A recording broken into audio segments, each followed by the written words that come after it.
नमस्कार, मैं हूं प्रखर त्रिपाठी। आज की खबर में आप सबका बहुत बहुत स्वागत है। मेरे साथ है सलेमपुर के सांसद रमाशंकर विद्यार्थी जी। सर, आज आप सांसद हैं सलेमपुर के, विकास के मुद्दे पे क्या कहना चाहेंगे?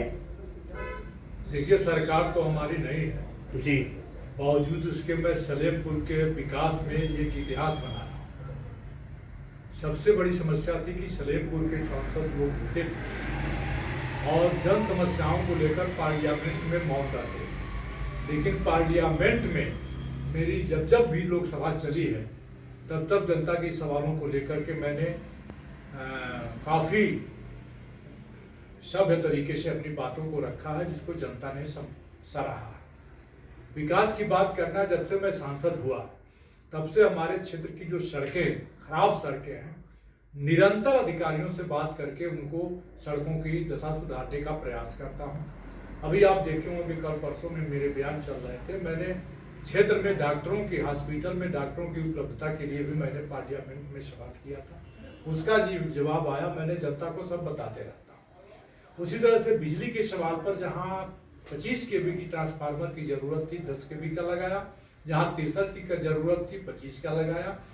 मेरी कोशिश रही है कि BSS प्लान और ADB प्लान में अधिक से अधिक गांवों का आंशिक विद्युतीकरण नई बसावटों का हो जाए, विद्युत अतिरिक्त ट्रांसफार्मर लग जाए, विद्युत ट्रांसफार्मरों की क्षमता बढ़ जाए और केबुलेशन, जो सड़े जर्जर तार हैं उनका केबुलेशन हो जाए। उसमें हमको काफ़ी सफलता मिली है। अभी तक हमारे पूर्वांचल में पासपोर्ट कार्यालय नहीं था। पासपोर्ट कार्यालय मैंने सलेमपुर में खुलवाया है जमीन की तलाश के लिए। अभी मेरी DM से बात हुई है कि जल्दी से जमीन मिल जाए कि कार्यालय चालू हो जाए। हमारे जनपद के पूर्व सैनिकों का कैंटीन नहीं था, उसको मैंने पार्लियामेंट में उठाया और कैंटीन स्वीकृत कराया। इस तरह से मैं हर क्षेत्र में, मेरी कोशिश है कि हमारा क्षेत्र आगे बढ़े, यहाँ के नौजवान आगे बढ़े, शिक्षा में, स्वास्थ्य में, सड़क में, बिजली में कुछ बुनियादी काम हो, उधर मेरा ध्यान है। सलेमपुर के युवाओं के लिए विशेष जरूरत क्या है फिलहाल?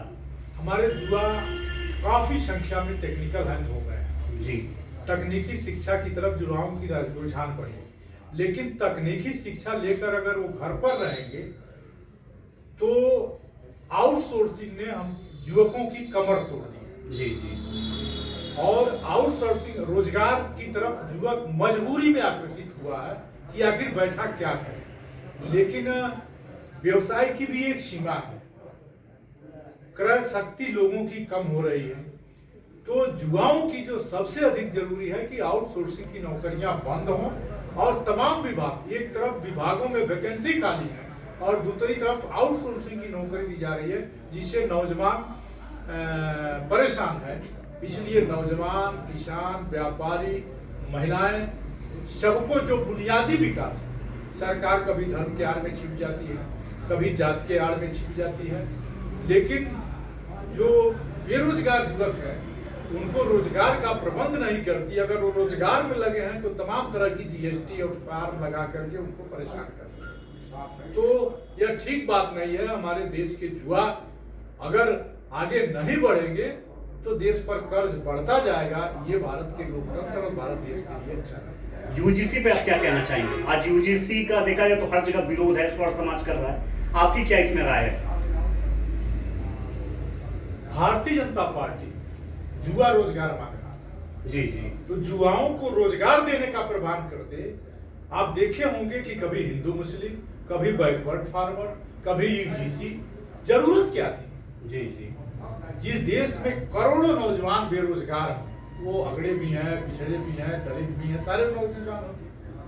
तो ये सब ऐसे कभी हिंदू मुस्लिम का झगड़ा, कभी मंदिर मस्जिद का झगड़ा, कभी भारत पाकिस्तान का झगड़ा, कभी बैकवर्ड फॉरवर्ड का झगड़ा ला करके और युवाओं का दिमाग जो है कन्वर्ट करती है ये सरकार। इनसे न समर्थक खुश हैं और न विरोधी खुश हैं। इसलिए ये लोग बुनियादी मुद्दों से हट करके बेकार के मुद्दों को ला करके और जनता को उलझाए रहना चाहते हैं, ताकि मूल मुद्दों से जनता का ध्यान भटक जाए। SIR भाग पे क्या कहना चाहेंगे? BJP इसमें बहुत एक्टिव है SIR भाग को लेके। ये तुगल की फरमान था। जी जी।